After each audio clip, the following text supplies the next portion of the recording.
शहीदों को श्रद्धांजलि अर्पित करने मसूरी पहुंचे सीएम पुष्कर सिंह धामी। नमस्कार, आप देख रहे हैं यूके 24/7 न्यूज। मसूरी गोली कांड की 29वीं बरसी पर मुख्यमंत्री पुष्कर सिंह धामी ने शहीद स्थल झूला घर पर पहुंचकर शहीदों को श्रद्धांजलि अर्पित की। इससे पहले शहीद स्थल पर सर्वधर्म सभा का आयोजन किया गया, जिसमें सभी समुदाय के धर्म गुरुओं द्वारा पाठ आयोजन किया गया। आपको बता दें कि इस मौके पर मुख्यमंत्री पुष्कर सिंह धामी ने शहीदों के परिवारजनों को शॉल भेंट कर सम्मानित किया। वहीं इस मौके पर विभिन्न राजनीतिक और सामाजिक संस्थाओं के लोगों ने शहीद स्थल झूला घर पर राज्य आंदोलन में अपनी शहादत देने वाले लोगों को श्रद्धा सुमन अर्पित किए। आपको बताते चले कि उत्तराखंड राज्य की मांग को लेकर 2 सितंबर 1994 को शांतिपूर्वक जुलूस निकाल रहे निहत्थे राज्य आंदोलनकारियों पर पुलिस ने बर्बरतापूर्वक कार्रवाई की, जिसमें एक पुलिस अधिकारी के साथ ही 6 लोग शहीद हो गए थे।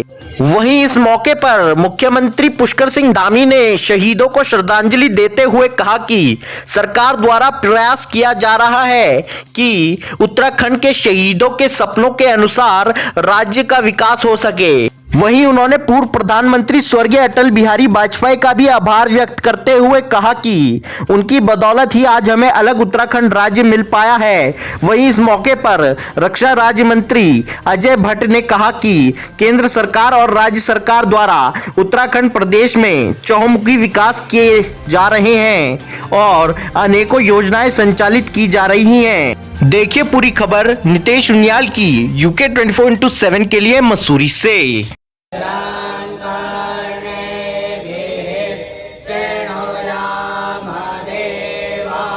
सभी उत्तराखंड वासियों को संकल्प लेना है।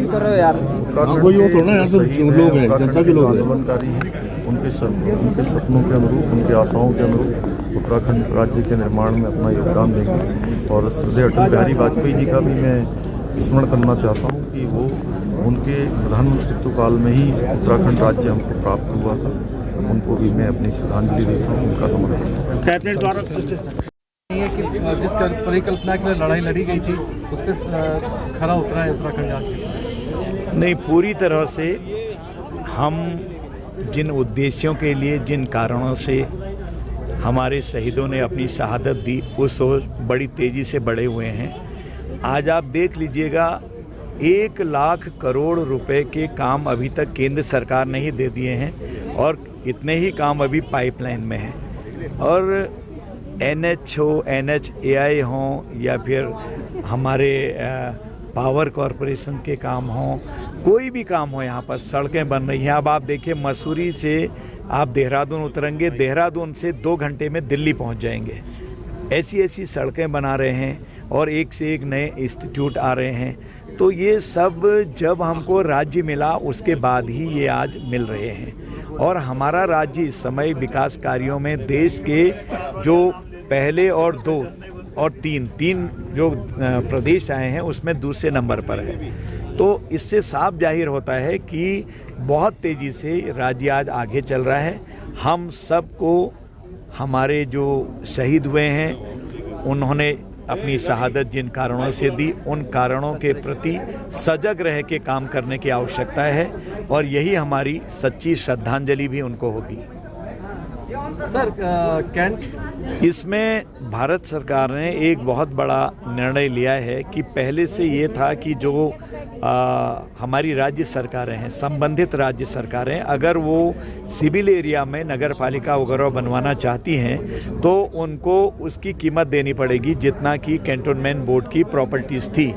लेकिन ये पहली बार ऐसा हुआ है कि केंद्र सरकार ने सभी राज्य सरकारों को लिखित में दिया हुआ है हमारे विभाग ने कि आप यदि चाहते हैं कैंटोनमेंट बोर्ड सिविल एरिया में आ जाएं और वो नगर पालिका, नगर महापालिका या फिर नगर पंचायत, जहाँ जैसी स्थिति हो उसमें बने, तो उसके लिए आप जो हम लिख के दे रहे हैं नो ऑब्जेक्शन दीजिए।